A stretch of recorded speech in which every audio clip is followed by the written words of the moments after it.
¿Qué tal? Buenas tardes. Comenzamos Atlántico Noticias 13:45 de este martes 7 de septiembre. Ya hace tiempo que los expertos insisten en que de la pandemia o salimos todos o no salimos. La falta de vacunas en países de África y de Latinoamérica puede poner en jaque toda la estrategia mundial.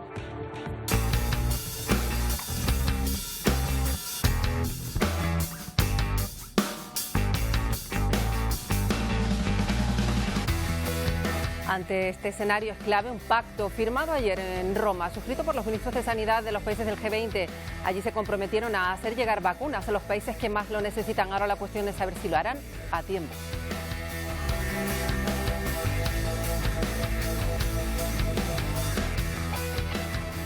La ministra española Carolina Darias estuvo en el encuentro con el objetivo ICIAR de llegar a un acuerdo de colaboración mundial. Y además alcanzar una meta en común con esos países, lograr que el 40% de la población mundial esté completamente inmunizada antes de que acabe este año, pero hay un peligro y es que en esos países con bajas tasas de vacunación se están experimentando nuevas variantes. Y ahora hablaremos de otro problema más para Boris Johnson. En Reino Unido hay tantos trabajadores aislados por contactos con positivos que deben guardar cuarentena que se nota en las empresas. Se nota hasta tal punto que ha habido serios problemas de desabastecimiento, por ejemplo en empresas cárnicas o de transportes que han estado parados. Enseguida hablamos de lo que allí denominan pingdemia, luego les contamos por qué. Y conoceremos desde Marruecos la última hora de las elecciones que tendrán lugar mañana. Por primera vez en el país vecino coinciden las elecciones legislativas, regionales y municipales. Termina la campaña condicionada por las restricciones de la pandemia. No ha habido mítines ni grandes eventos y además se espera baja participación. Una de las mayores incógnitas, si el partido islamista revalidará por tercera vez el poder.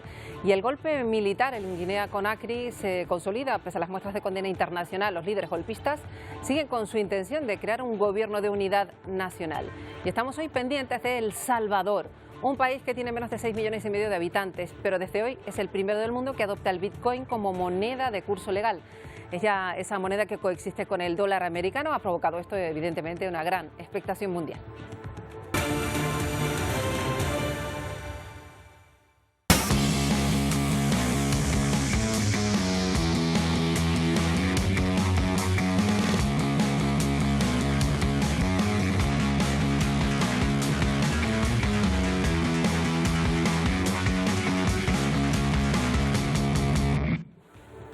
Bueno, continúa en Roma la reunión del G20 y lo hace solo unas horas. Dentro de este encuentro los ministros de salud de los países, entre ellos España, llegaban a un pacto, el Pacto de Roma, para favorecer el acceso global y a las vacunas contra el COVID. Sí, para ello se han establecido una meta, alcanzar el 40% de la población mundial completamente inmunizada antes de que acabe este 2021. Además, la cumbre del G20 ha servido para analizar algunos datos de cómo evolucionan las distintas campañas de vacunación. Algunos de los más destacados, por ejemplo, que más de 5.000 millones de dosis han sido inoculadas en todo el mundo, pero que el 75% de estas 5.000 millones de dosis se han concentrado en tan solo 10 países. Y aquí nos encontramos con el dato de que África tan solo ha conseguido inmunizar a un 2% de su población, además por unos sistemas sanitarios ya de por sí bastante colapsados, algo que también se refleja, por ejemplo, en la falta de oxígeno medicinal. De nuevo, África sigue siendo la más perjudicada. De 75 países que necesitan este oxígeno, 25 pertenecen al continente africano. Así valoraba el ministro de Salud italiano la urgencia de inocular a aquellos países vulnerables por parte de los países más protegidos. El mensaje del Pacto de Roma que todos los países han firmado es un mensaje muy claro. Nadie debe quedarse atrás en el programa de vacunación. Las naciones más fuertes, los países del G20, deben ayudar a los más frágiles en la campaña de vacunación. Esto debe hacerse de inmediato, aquí y ahora. Bueno, y en esta nueva fase de la pandemia en Reino Unido se enfrentan a la que denomina la prensa pingdemia. Es el término de hecho que usan los periódicos para referirse a la enorme cantidad de personas, de trabajadores que están aislados. Esto de pingdemia pues se refiere a epidemia de notificaciones que provoca que más de 600.000 personas a la semana vayan recibiendo a través de la aplicación del Ministerio de Sanidad instrucciones que los obligan a aislarse 10 días por contacto con un positivo. Y esto afecta a trabajadores de fábricas, a camioneros, y esto tiene efecto directo en el abastecimiento, en los supermercados.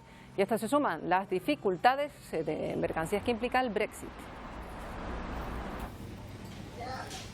Bueno, muchos titulares leíamos hoy de la prensa británica definen la situación de tormenta perfecta, medidas contra la pandemia, Brexit, pánico, la gente se va a comprar a los supermercados. Vamos a hablar de esta situación con Noemí Hernández, que es periodista que trabaja en Reino Unido, en Londres, desde hace tiempo. Noemí, encantada de saludarte un día más. Hola Marta, ¿qué tal? Buenas tardes. Bueno, Noemí, lo que les faltaba era la pingdemia. ¿Esto qué es exactamente? Para que no sepan eso de ese ping que le suena a los británicos y a los residentes constantemente. Sí, bueno, pues básicamente casi todo el mundo, muchísima gente tiene instalado en sus teléfonos una aplicación del sistema sanitario británico y entonces te suena una notificación, como decías, y en esa notificación te dice que has estado en contacto con un positivo. Si eso ocurre, tienes que aislarte. Hasta hace poco era prácticamente obligatorio para todo el mundo. Ahora no es así porque una buena parte de la población está vacunada, entonces si tienes doble vacuna tienes que hablar con tu médico y preguntar si es lo que tienes que hacer o no. Pero ha resultado en un caos que ha sido muy mal manejado por parte del gobierno, como decías también, pues muchísimas empresas sufriendo con escasez de empleados. De hecho, ahora en este momento ya se está hablando de traer a prisioneros que están en penas leves para las empresas de carne, por ejemplo, para que empiecen a trabajar. Y también los militares tienen la obligación, una parte de ellos, de estar atentos por si se les llama por la falta de conductores de camiones para que empiecen a entrar mercancías al Reino Unido. Claro, ahí determinadas empresas, leíamos hoy en el periódico, que han tenido que cerrar. No cerraron durante el confinamiento y bien duro que hubo en Reino Unido, pero sí han tenido que cerrar ahora porque sus trabajadores, por lo menos hasta hace unas semanas, estaban obligados a quedarse en casa, y esto es lo que está provocando, por ejemplo, también en empresas cárnicas, como se refería Noemí, pues que la gente no puede ir a trabajar directamente. Efectivamente. Y muchísimas empresas que tienen, además se ha juntado con el tema del Brexit y se ha juntado con que hay una escasez tremenda de muchos particulares productos, ¿no? Productos particulares. Entonces, ¿qué ocurre? Que no estás en casa porque no te dejan salir. Los supermercados han sufrido mucho porque no les están llegando específicos productos que vienen de Europa. Entonces, en general hay una sensación, como decía, de caos. Bueno, por ejemplo, hablabas de empresas grandes como McDonald's, por ejemplo, hablando de la escasez de productos, han tenido problemas con los empleados, y también, por ejemplo, ahora mismo no están vendiendo los batidos, por ejemplo.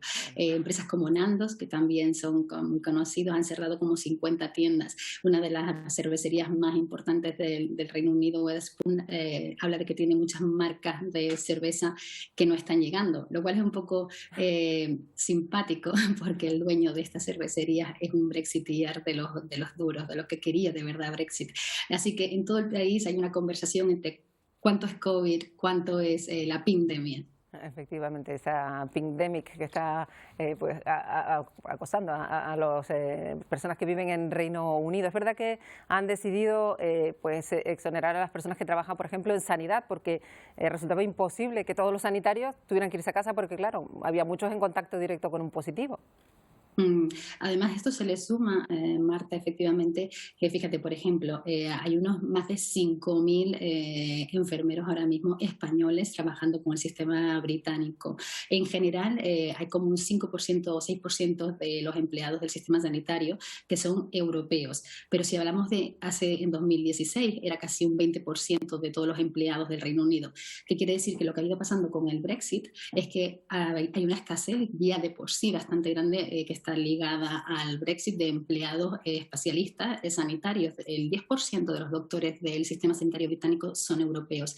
Pues sumada a la pandemia, esto hacía que había muchísimas plantas sin profesionales de ningún tipo, y bueno, las enfermeras, con todos no solamente médicos y enfermeros, sino también pues los trabajadores, ¿no?, que tienen que sostener el sistema sanitario. O sea que ha sido tremendo. Bueno, pues los problemas de una aplicación que funciona demasiado bien. Aquí en España no ha funcionado directamente. Gracias, Noemí, por estar con nosotros un día más. No, un saludo, feliz día, chao. Bueno, vamos a cambiar completamente de asunto, nos vamos a Madrid, porque siguen allí las reacciones a una brutal agresión homófoba que ocurrió en Malasaña. La policía está buscando a través de cámaras de seguridad a 8 personas encapuchadas que supuestamente habrían agredido a Silvia Mascareño, un joven, en la puerta de su casa. Sí, la policía está analizando esas cámaras de seguridad del barrio de Malasaña, en pleno centro de Madrid, para intentar localizar a esos 8 encapuchados que el pasado domingo a las 5 de la tarde agredieron a un joven de 20 años cuando entraba en el portal de su domicilio, al tiempo que proferían insultos homófobos. Las reacciones políticas no se han hecho esperar. La última, aquí el Gobierno, después del Consejo de Ministros, ha condenado la agresión y el propio presidente del Gobierno ha convocado de manera urgente para el próximo viernes una comisión de seguimiento de delitos de odio, al tiempo que le pide a los grupos parlamentarios que aceleren la tramitación de la denominada Ley Cerolo, Ley de Igualdad de Trato. También el alcalde de la capital, José Luis Martínez Almeida, ha condenado los hechos.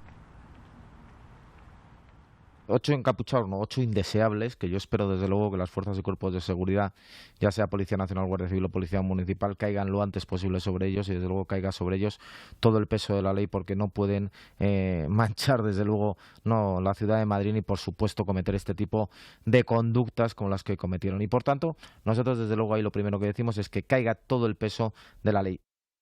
El curso universitario ha comenzado en Afganistán y la toma del poder por parte de los talibán se nota. Ahora los hombres y las mujeres están separados por una cortina que divide cada clase. La imagen se ha hecho viral.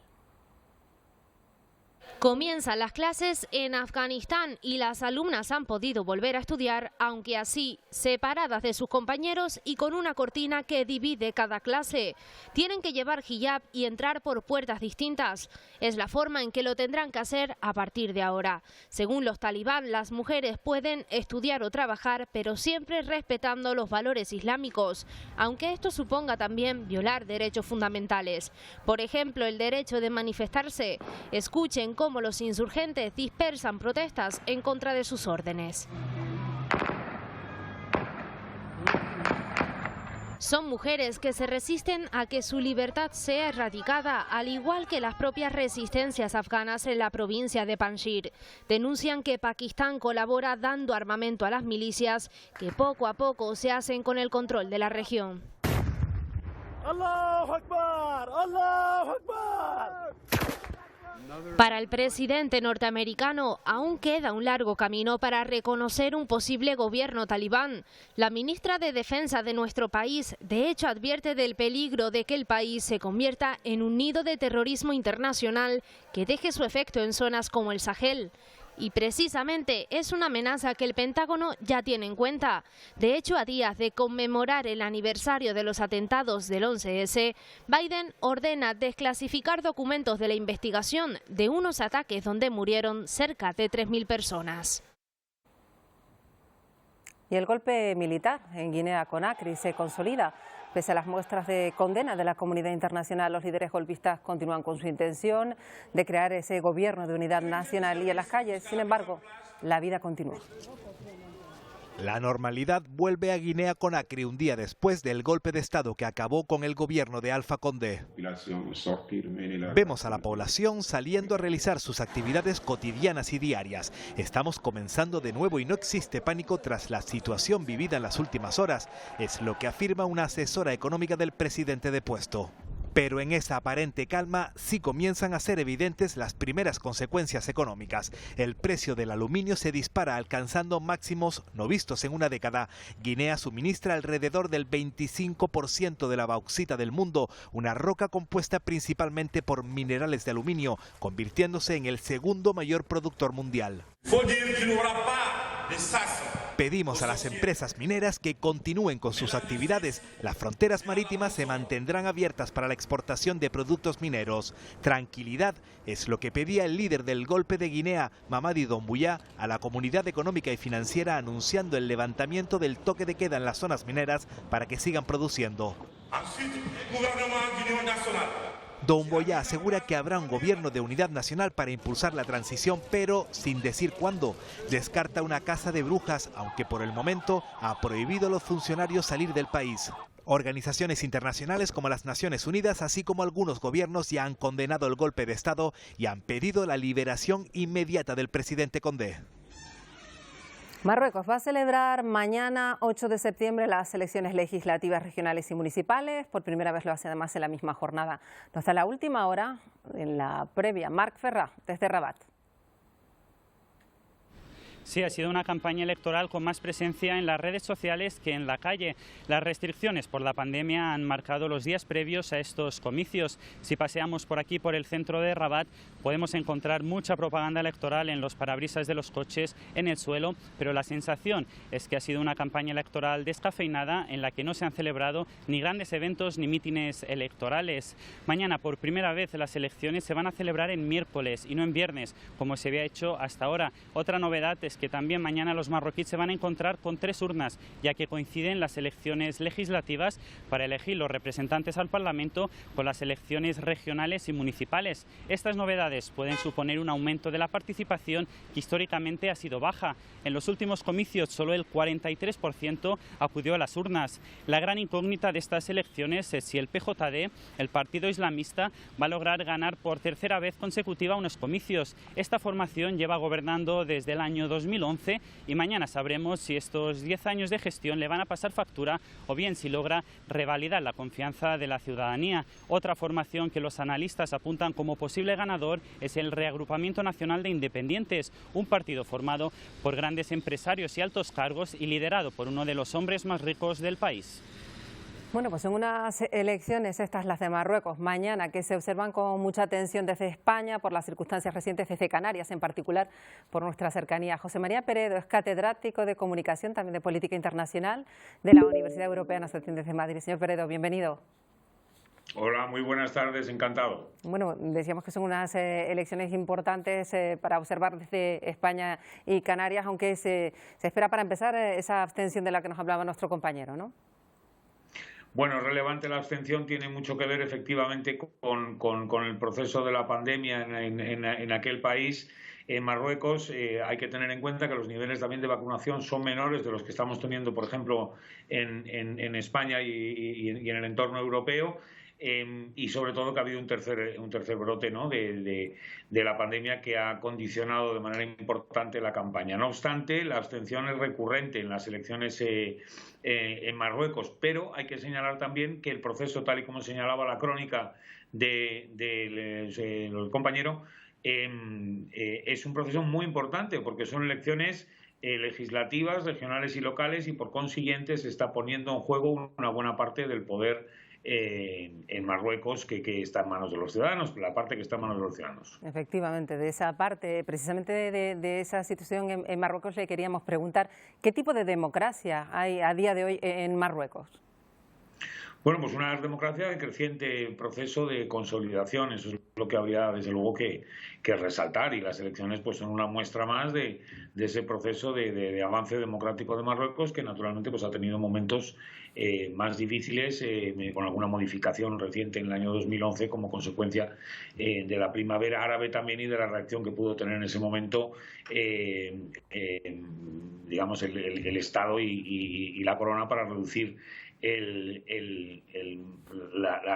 limitarle, vamos a decir, la representación de los partidos y modificar algunas cuestiones que al final lo que han hecho ha sido que el Parlamento marroquí sea un Parlamento más abierto, sea un Parlamento con más partidos políticos y que si lo que se perseguía, desde luego, era evitar pues una mayoría de algún grupo islamista radical o de algún grupo, digamos, contrario al régimen o al sistema marroquí, pues evidentemente se ha conseguido por un lado, pero por otro lado también se ha conseguido que la circunstancia del poder o las circunstancias en las que vive el poder pues sea una de debilidad ante esa gran diversidad de partidos, ¿no? Decía nuestro compañero que se está pendiente sobre todo de lo que ocurra con el Partido Justicia y Desarrollo. Son islamistas moderados y en principio se augura un retroceso, algo que de lo que se está pendiente, ¿no?, en este momento. Bueno, esa es una de las grandes incógnitas. Efectivamente, el Partido Islamista Moderado, el PJD, lleva en el gobierno y coexistiendo con ese sistema de una democracia, vamos a decir, imperfecta todavía o en fase de consolidación. Y también pues ha significado naturalmente la estabilidad desde distintos ámbitos pues del propio sistema. Ahora se puede encontrar la situación en la que la debilidad también del primer ministro con respecto a los anteriores haga que algún partido, sobre todo este reagrupamiento nacional de independientes, pueda tener opciones. Pero en cualquier caso lo que se plantea ya no es tanto la pugna, sino la consiguiente gobernabilidad, ¿no? Y en ese sentido, pues lo que parece que se plantea es una mayor disparidad de opciones políticas, por lo menos entre tres fuerzas, esas dos, y probablemente el PAN, el partido de la autenticidad y modernidad. Bueno, pues estaremos muy pendientes de estas elecciones y le agradecemos muchísimo al señor Peredo que nos haya dado su visión de lo que pueden ser estos comicios importantes en el país vecino. No, el agradecimiento es mío y efectivamente la situación es importante, habida cuenta de, como usted señalaba al principio, de esa relación bilateral que mantenemos con Marruecos en España, que pasa por distintos momentos y que en este momento pasa por una fase evidentemente de recomposición y reconstrucción, que será importante el papel de ese nuevo gobierno. Precisamente es una de las claves importantes de esas elecciones, lo que puede ocurrir a partir de ahora. Gracias por atendernos, señor Peredo. Hasta una próxima ocasión. Bueno, vamos a mirar más allá, vamos a irnos hasta Latinoamérica. Aumenta el optimismo sobre el resultado de esa mesa de diálogo que están manteniendo la oposición y el oficialismo venezolano. Están celebrando estas reuniones en Ciudad de México desde el pasado viernes y ahora está más cerca la posibilidad de que haya acuerdo, aunque sea parcial. Celia Mendoza nos da los detalles desde Ciudad de México. Culmina la última jornada en esta ronda de negociaciones en la que se han estado reuniendo aquí en el Hotel Sofitel en la Ciudad de México los representantes de la Plataforma Unitaria de Venezuela, así como los miembros del gobierno de Nicolás Maduro. Durante esta jornada se espera que se hagan anuncios importantes de los avances que se han logrado. Ambas partes ya han dicho que durante estos días están buscando acuerdos iniciales que se podrían dar, parciales, que serían el primer paso para seguir avanzando en la agenda que fue estructurada el pasado mes de agosto con 7 puntos fundamentales. Durante esta jornada se espera que se toque el tema de la ayuda humanitaria, así como se ahonde en el tema de la emergencia humanitaria, según lo dijo el líder de la plataforma humanitaria, el señor Gerardo Blay. Mientras tanto, las partes podrían volverse a reunir en las próximas semanas. Esto depende de la información que entregue el Reino de Noruega, que ha estado siguiendo y mediando esta negociación y que tendrá los detalles, así como la información acerca de los posibles avances en medio de estas negociaciones. La fecha en la que se podrían volver a reunir será dada en los próximos días.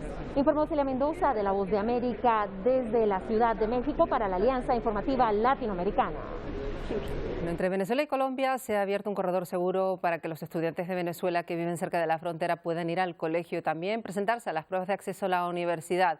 Han cruzado en apenas unos días más de 300 chicos. Ginis Paola Rincón fue la primera estudiante que pasó por el corredor humanitario en el puente Simón Bolívar. Aseguró estar ansiosa de presentar las pruebas a ver. Pues porque si no se podía pasar por el puente teníamos que pasar obviamente por la trocha, porque teníamos que presentar las pruebas como sea. Poco a poco fueron cruzando más estudiantes el puente Simón Bolívar. Nerviosa, siente uno la adrenalina. Nos hicieron simulacros y todo.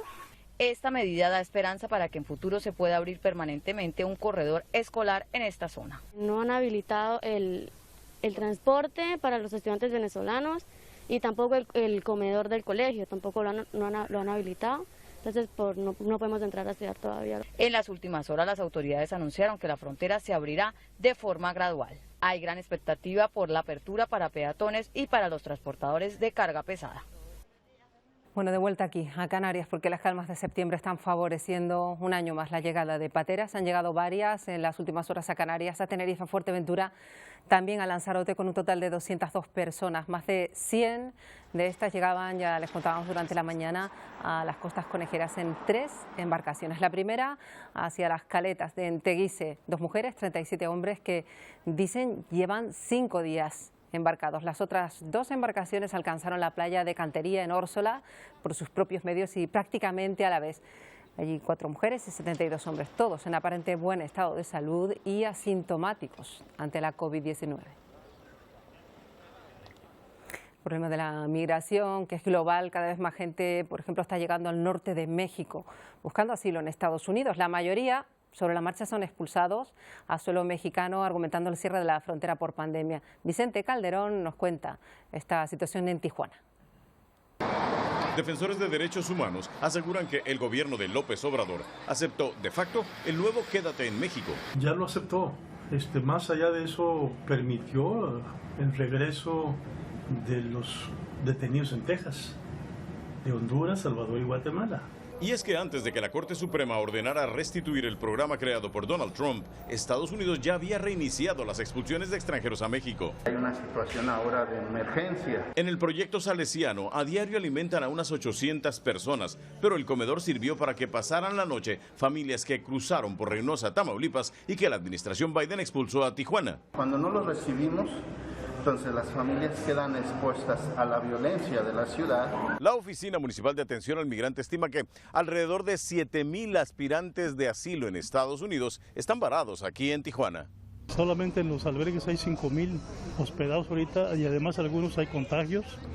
En el campamento hay más de 1,000, aparte los que andan en condición de calle y siguen llegando. En el único albergue federal hay menos del 10% de los que esperan en esta frontera, pero el gobierno mexicano pidió ayuda a grupos comunitarios de la vecina ciudad de Ensenada. A los activistas les preocupan también las caravanas que vienen en camino. Van hacia Estados Unidos, no tenemos por qué detenerles a hacer el trabajo sucio a Estados Unidos, por eso ahí el gobierno de Andrés Manuel tiene una tacha. Vicente Calderón, Voz de América, Tijuana. Solo 45 minutos bastaron para efectuar la demolición controlada de nada menos que 15 edificios. Ha ocurrido en China. 2, 1, fire.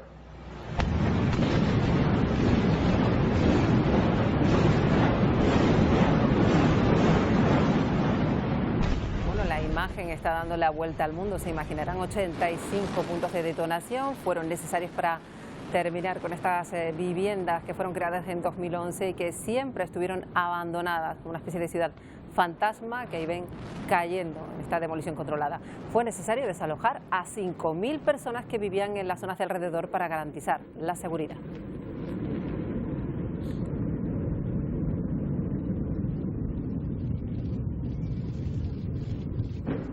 Complicada situación la que se está viviendo en Galicia. Hay 2 incendios que se desataron con unas horas de diferencia en el municipio lucense de Rivas do Sil y que están amenazando el paisaje de la Ribeira Sacra. Más de 1.000 hectáreas van calcinadas por el fuego. De momento las autoridades han decretado ya la situación de alerta 2 por la proximidad de las llamas a un núcleo de población. Los focos están descontrolados todavía, pero gracias al trabajo que se realizó durante la noche parece que la evolución va siendo buena en este momento. Y siguen llegando más imágenes impactantes de las áreas de las zonas impactadas por el paso del huracán Ida.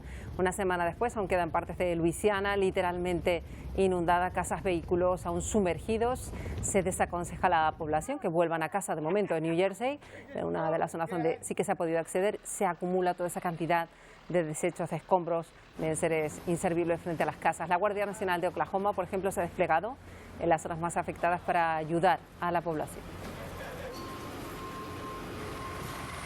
Bueno, y son imágenes de una de las minerías ilegales de oro que están en pleno Amazonas. Un negocio en auge en Brasil. La Amazonía tiene más de 4.470 sitios clandestinos como este.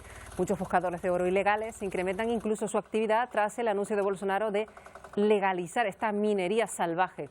Los expertos avisan de que esta actividad es toda una tragedia y un daño irreversible al medio ambiente.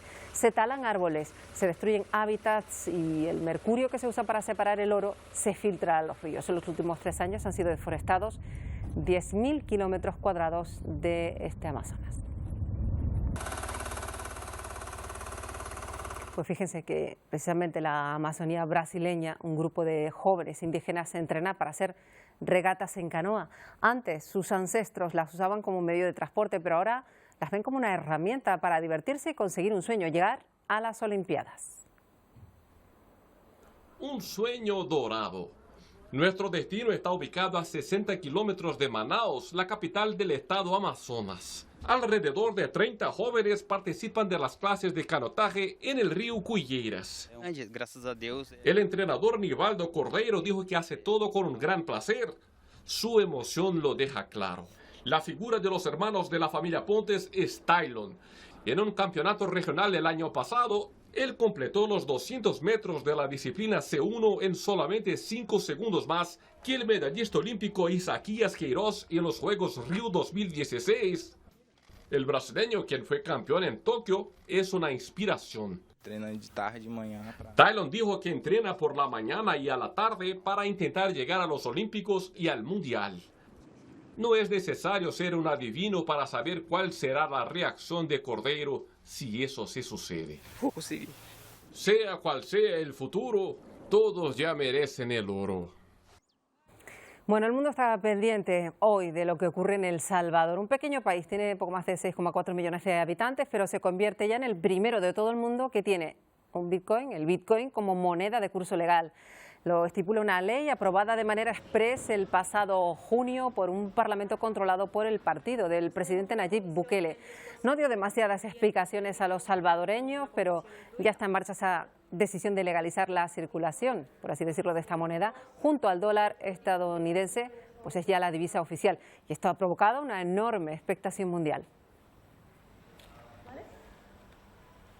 Vamos a hablar con Enrique Hernández Nuez, que es CEO de Canarias Bitcoin. Vamos a hablar de esta novedad que se implanta en El Salvador. ¿Qué tal, señor Hernández? Bienvenido.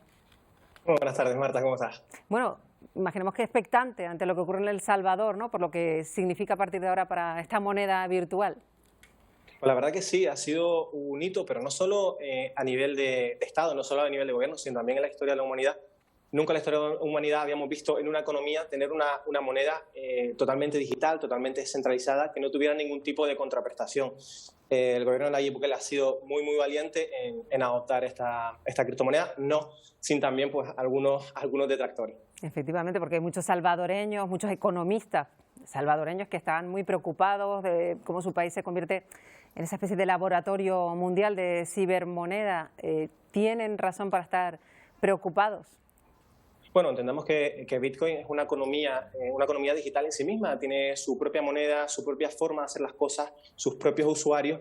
Entonces, el hecho de tratar de coger esa economía que ya está totalmente descentralizada, pero que ya está en marcha, e insertarla dentro de un país que tiene sus propias normas económicas, sus propias normas fiscales, va a tener también implicaciones en el ámbito social, pues la verdad es que es un auténtico reto. Y yo suscribo lo que dice de laboratorio, pero también apunto a que Salvador en el corto plazo y también en la historia pues quedará como el mártir que haya dado un paso adelante en la adopción de Bitcoin en la economía.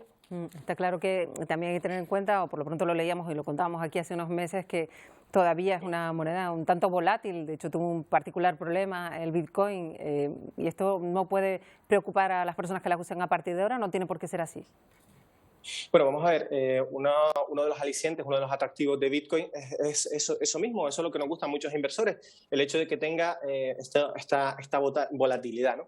Yo creo que el gobierno de Bukele lo que ha hecho es introducir esta moneda pues fundamentalmente por tres factores, pero creo que hay un factor principal que la verdad que en El Salvador pues va a dar un paso adelante y va a servir de avanzadilla a lo que va a ser el futuro, y sobre todo porque tenemos unos 400 millones de dólares gastados en comisiones de envíos desde salvadoreños que trabajan fuera de El Salvador y que envían remesas a su país. Entonces, uno de los objetivos del gobierno de Bukele ha sido el hecho de tratar de aminorar ese pago de las remesas. Y, por supuesto, también estamos hablando de una economía, una capitalización de Bitcoin de 900.000 millones de dólares. Eso también va a ser un atractivo para muchos inversores que quieran tomar El Salvador como punto de partida, como campamento base para desarrollar modelos de negocio. Claro, habrá países que estén pendientes por si se suman a esta iniciativa de El Salvador o no necesariamente. Bueno, ya hemos visto que tenemos otros tipos de intentos de adoptar las criptomonedas. Ya Venezuela lo intentó en su momento con el petro, ahora Cuba también ha sacado un comunicado en el que le interesa el hecho de introducir Bitcoin, sobre todo por la problemática que tienen con Estados Unidos y todos los vetos internacionales que tienen al movimiento de capitales. También es muy interesante. Otros países comenzarán a adoptar Bitcoin en un medio o largo plazo, pero yo encuentro que El Salvador tiene una problemática distinta, ¿no? El Salvador viene de tener problemas económicos, problemas sociales, problemas políticos. El hecho de introducir Bitcoin en su economía sí va a ser positivo, pero en ningún momento va a salvar, nunca mejor dicho, la economía del país. Va a ser un elemento de anclaje, un elemento de desarrollo, un elemento de ilusión para una economía, pero no va a ser el gran salvador de la economía del Bitcoin, de la economía de El Salvador. Claro, pues estaremos muy atentos a lo que allí ocurra, tendrá amplia repercusión y le agradecemos a Enrique que nos haya ayudado a entender lo que allí se pone en marcha desde hoy y que nos tiene a todos pendientes. Gracias por atendernos. Gracias a ustedes. Saludos. Bueno, vamos a cambiar completamente de asunto. Nos venimos para Canarias porque hoy nuestro archipiélago, la isla de Gran Canaria, es centro de atención, especialmente el municipio de Teror, víspera de la fiesta del Pino. Hoy pues debería tener lugar la tradicional romería, cumpliendo con las restricciones de la pandemia, pues suspendido de nuevo los actos masivos. Eso sí, Antonio Fernández, se mantiene la ofrenda simbólica. Efectivamente, Marta, se mantiene la ofrenda, se ha desarrollado ya a velocidad de vértigo. En apenas 45 minutos, 19 de los 21 municipios de Gran Canaria han desfilado ante la patrona de aquí de la Villa Mariana de Teror. Le han dejado una cesta a modo simbólico. Ha faltado Las Palmas de Gran Canaria, no se saben los motivos, y ha faltado Teror, pero es que en realidad aquí la Villa Mariana va a rendir pleitesía a partir de las 9 de la noche. Será ese el momento en el que la Virgen se asome al atrio de este templo. Durante la mañana, miles de gran canarios, también de visitantes, han ido desfilando por aquí para presentar sus respetos a la imagen en una jornada nuevamente marcada por el calor y, como decimos, determinada por los rigores de la pandemia. No se puede celebrar esa romería, sin embargo, las autoridades y el público en general confían en que el año que viene esté la situación mucho mejor con el tema del COVID y se pueda celebrar ese acto tan multitudinario. Esperemos que sí. Antonio, muchas gracias. Y mañana miércoles no hay Atlántico Noticias, no haremos programa porque esta Casa Televisión Canaria va a transmitir precisamente la misa de la festividad del Pino. Hoy también día señalado en Güímar, en Tenerife, Día de la Virgen del Socorro, aunque de nuevo los actos reducidos también allí al mínimo por la pandemia. Elena Falcón, danos los datos. Así es, Marta, el acto de los guanches no se ha podido celebrar, pero sí la danza de las cintas y se mantienen las diferentes eucaristías. Con todo, lo más importante, la bajada de la Virgen al Socorro, la romería más antigua de Canarias, también una de las más populares, se ha suspendido por segundo año consecutivo. Es una decisión adoptada con gran pesar y a última hora, tanto por el Ayuntamiento como por la Iglesia, las asociaciones de vecinos y los colectivos culturales que están de esta manera en línea con las restricciones que prohíben la celebración de este tipo de eventos durante la crisis sanitaria. Aún así, los caminos se han limpiado y se han engalanado y la Virgen, que a estas horas otros años ya habría llegado en procesión hasta el Socorro, se encuentra en esta ocasión aquí en la iglesia de San Pedro para que los fieles puedan visitarla fundamentalmente a lo largo de esta jornada y mañana. También para el fin de semana hay previstos diversos actos infantiles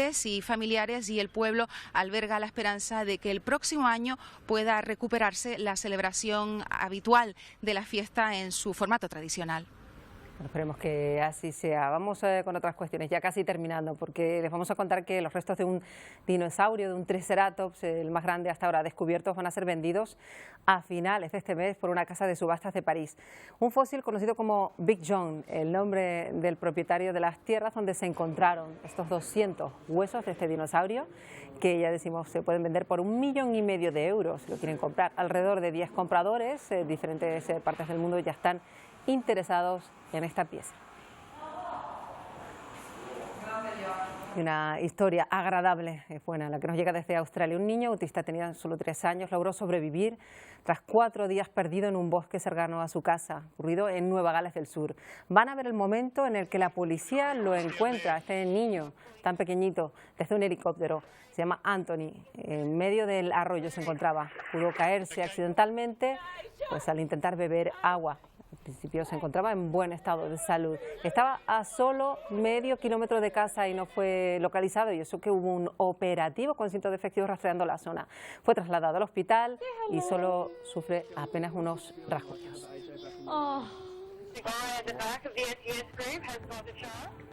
Pues final feliz. Vamos a irnos con un recuerdo porque Francia está de luto por la muerte de uno de sus actores más conocidos, Jean-Paul Belmondo.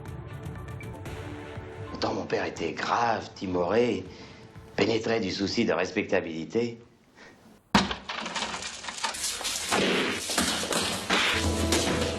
50 años de carreras, 80 películas, títulos para la historia como Dos mujeres, donde compartió cartel con Sofía Loren, o Borsalino, compañero de Alain Delon.